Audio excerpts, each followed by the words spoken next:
Capítulo 6. Um longo processo de reencontro.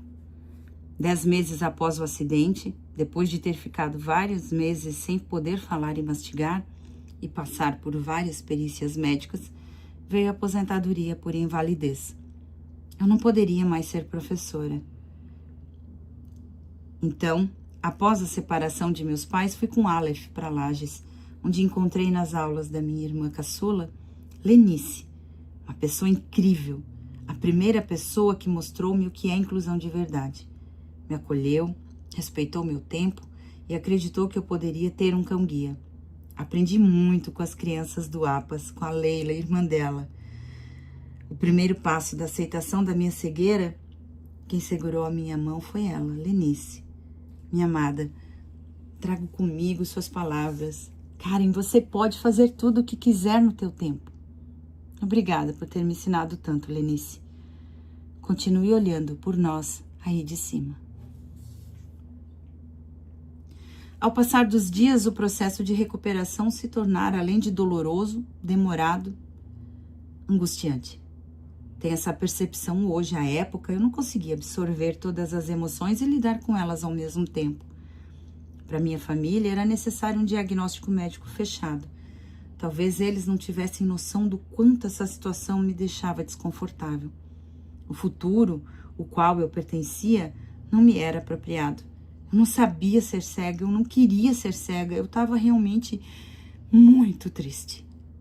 Deslocada do mundo, tentando passar por todos os desafios sozinhas, muitas noites sem dormir, com uma dor de cabeça insuportável, eu cheguei a pensar em desistir da vida. Eu só queria não sentir mais dor. Eu estava exausta. Cada vez que eu dormia, eu sonhava repetidamente com o impacto do acidente. Foi na sessão de terapia que eu pedi ajuda. Talvez tenha sido o próximo passo mais importante que eu estava dando. Eu estava reconhecendo que eu precisava de ajuda rapidamente. Nesse momento, a principal causa do meu desespero era a dor física, maior do que a emocional. Eu comuniquei de que eu realmente queria e precisava ser ajudada. Eu queria que a dor parasse. Felizmente, foi descoberto que essa dor é crônica. Estar nesse período frágil da minha vida me mostrou a importância de pedir ajuda e, principalmente, aceitar essa ajuda sem se sentir mal. Com as dores e dificuldades para falar e mastigar, era compreensível que eu ficasse mais irritada e com menos paciência, mas nunca faltei com respeito com meus pais e nem com meu filho. A sensação de estar sozinha, presa dos meus sentimentos, dentro dos meus sentimentos e na falta da visão e sem conseguir me comunicar, eu precisei me acalmar e manter ou tentar ao menos manter a tranquilidade. Eu não estava conseguindo caminhar e atividades simples se tornaram desafiadoras. Dores de cabeça, que já estavam ligadas ao traumatismo de base de crânio, e as fraturas do meu rosto e dentes ficaram muito mais intensas, a ponto de se tornarem insuportáveis. O que fez com que eu desistisse e cheguei a querer pensar em desistir da vida. Foi o encaminhamento da psicóloga que, ao perceber que eu estava precisando de ajuda, eu precisava descansar. Ela conversou com o neurologista e explicou que eu estava sentindo muita dor de cabeça e que precisava de uma medicação para conseguir dormir. Depois disso, lembro-me que eu dormi por 2 dias inteiros. Eu estava exausta, não conseguia dormir, eu sentia muitas dores e lidar com tudo isso me deixou sem forças. Quando eu me acordei, depois de 2 dias de sono, peguei minhas roupas, fui tomar um banho e pareceu que eu havia renascido. Essa foi a sensação. Abracei meu filho, disse a ele o quanto amava através de toque físico, para que ele pudesse sentir e expressar também todas as formas de amor possíveis. Por algumas vezes precisei escrever para me comunicar. Você deve estar pensando, e agora, cego escreve? Sim, no meu caso, eu fui alfabetizada enquanto criança, enxerguei 30 anos da minha vida e eu não esqueci como se escreve. foi uma forma de comunicação logo no início do acidente com meu filho.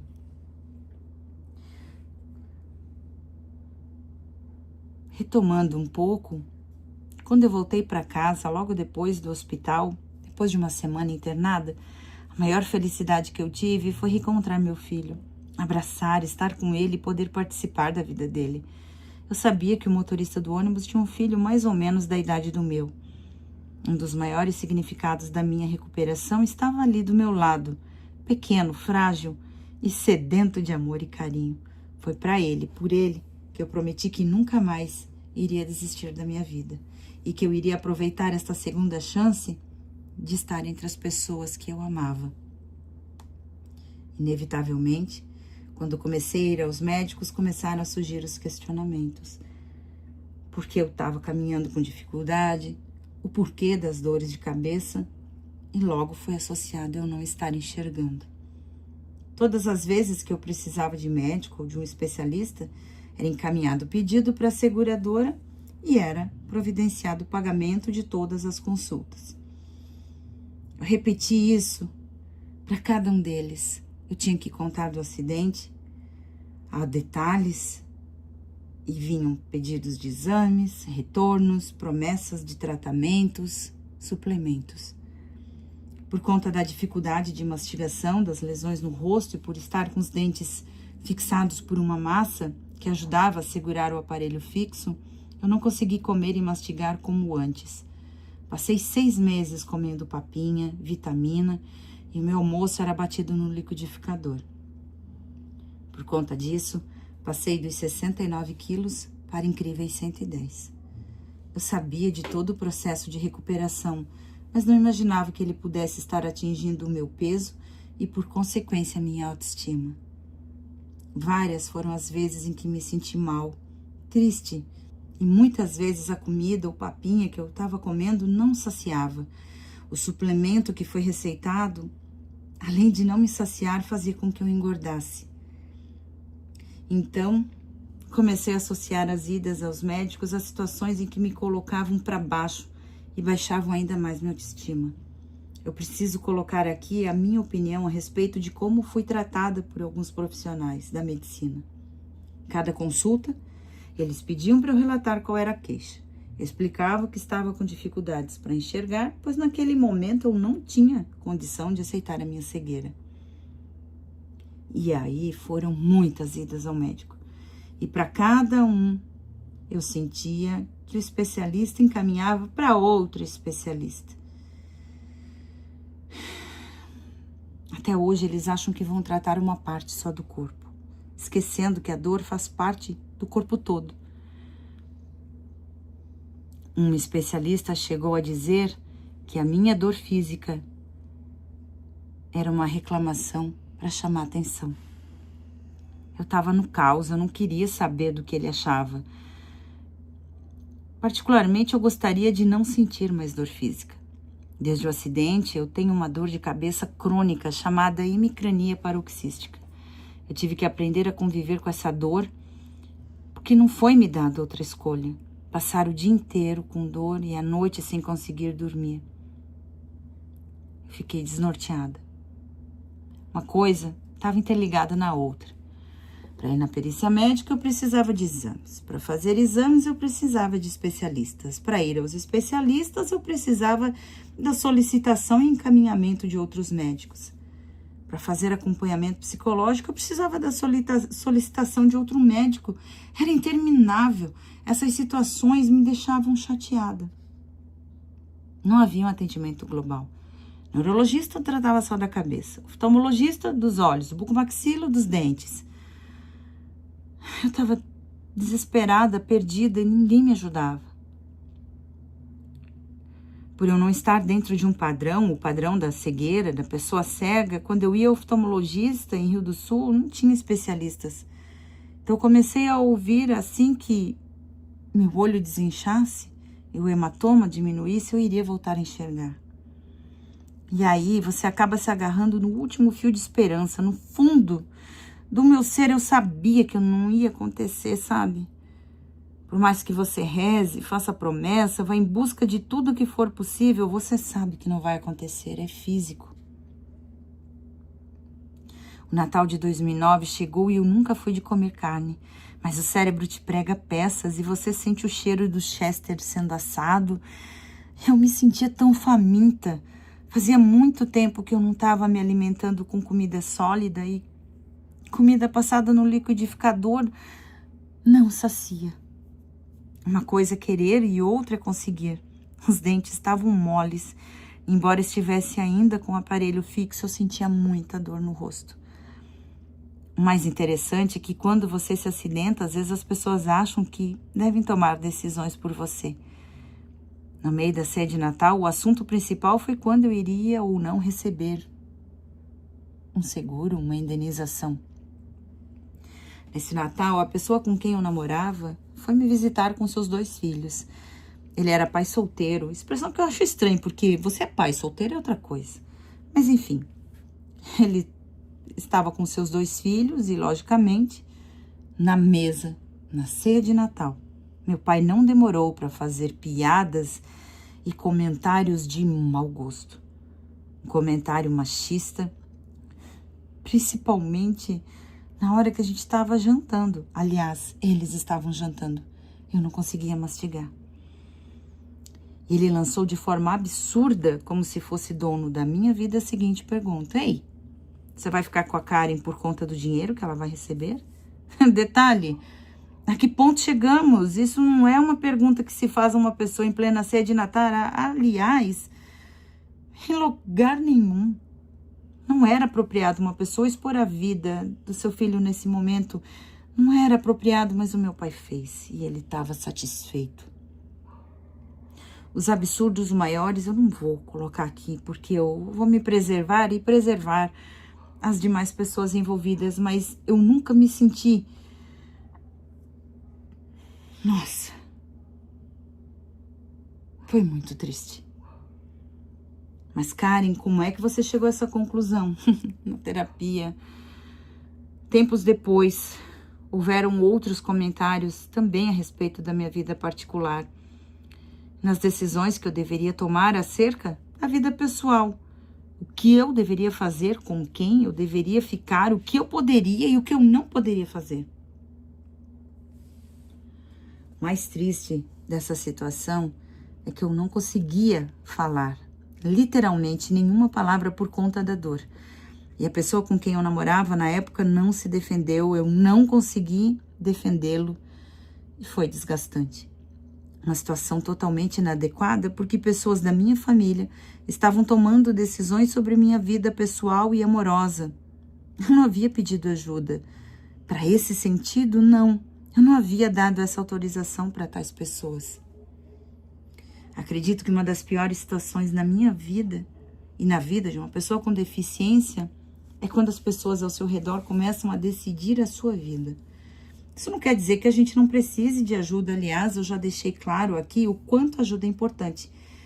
Mas eu gosto de salientar que falar pela pessoa com deficiência é tirar dela o direito de escolha. O ano de 2010 estava se iniciando e poucas mudanças no meu estado emocional e principalmente no quadro clínico havia mudado. As mudanças mais significativas eram de que eu estava afastada do meu serviço, pois foi considerado acidente de percurso de trabalho e por esse motivo eu estava em licença tratamento de saúde. Recebi um telegrama. Eu não conseguia ler o telegrama, gente. Mas recebi esse telegrama em janeiro de 2010 para me apresentar no Recursos Humanos da Prefeitura de Blumenau para assumir uma nova vaga como professora da educação infantil. Cara, eu recebi um salário maior, eu iria assumir no mesmo centro de educação infantil com remuneração maior. Foi uma das melhores notícias que eu havia recebido, pois esse concurso foi feito em 2006 e já tinha sido prorrogado por 2 anos, com validade de mais 2 anos. Eu estava muito feliz, pensei, nossa, agora realmente as mudanças boas estão acontecendo. As coisas estão começando a acontecer de novo, que coisa boa. Fiz novos exames, para passar pela perícia médica admissional, que por acaso era no mesmo local onde eu já havia sido afastada por acidente de trabalho. Ao chegar lá, dei meu nome completo e o médico perito que me atendeu me perguntou: "O que você está fazendo aqui se você está afastada por acidente de trabalho, Karen? Percebo que você está afastada desde outubro, já entregou alguns exames bem importantes e eu acredito que você precisa de mais tempo de recuperação." Logicamente, aparecia no sistema todos os meus exames, perícias que eu já havia feito, inclusive os exames oftalmológicos que indicavam perda de visão. O perito comentou que haviam pessoas que fingiam estar doentes para não trabalhar, mas essa seria a primeira vez que uma pessoa com sequela grave de um acidente estava acreditando que estaria bem apta para o trabalho. Eu, incrédula, acreditando que ele devia estar falando de outra pessoa e não de mim, tentei mostrar a ele que eu enxergava, que estava bem e que estava tudo certo. Aí ele faz a seguinte pergunta: "Você pode me dizer o que eu estou fazendo nesse momento?" Eu imediatamente supus que ele estava me mostrando 4 dedos e disse rapidamente: "Ou você está me mostrando 4 dedos da sua mão direita?" Ele respondeu: "Não, dona Karen. Eu estou segurando uma pasta dos seus exames. Levante-se, por gentileza, fique de pé e vá até a porta de saída, caminhando devagar." Eu fiquei em pé em frente à mesa, mas eu sabia que eu não iria conseguir chegar até a porta sozinha. Então eu disse a ele: "É a primeira vez que eu vou dizer isso em público, mas eu tô cega, eu não tô enxergando, eu não consigo chegar até a porta, porque eu só consigo andar se estiver de braço dado com alguém. A minha mãe havia me acompanhado e me aguardava do lado de fora da sala." Esse perito, pela primeira vez de todos os peritos e médicos que eu havia encontrado até o acidente, foi extremamente sensível e entendeu que eu não estava fazendo por mal. Falar isso em público era muito difícil para mim.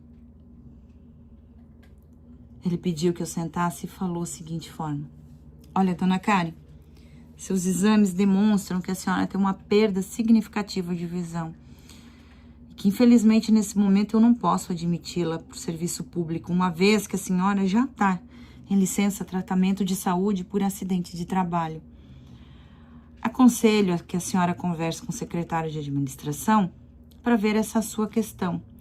Havendo retrocesso da sua perda visual, o que eu acho que não vai acontecer,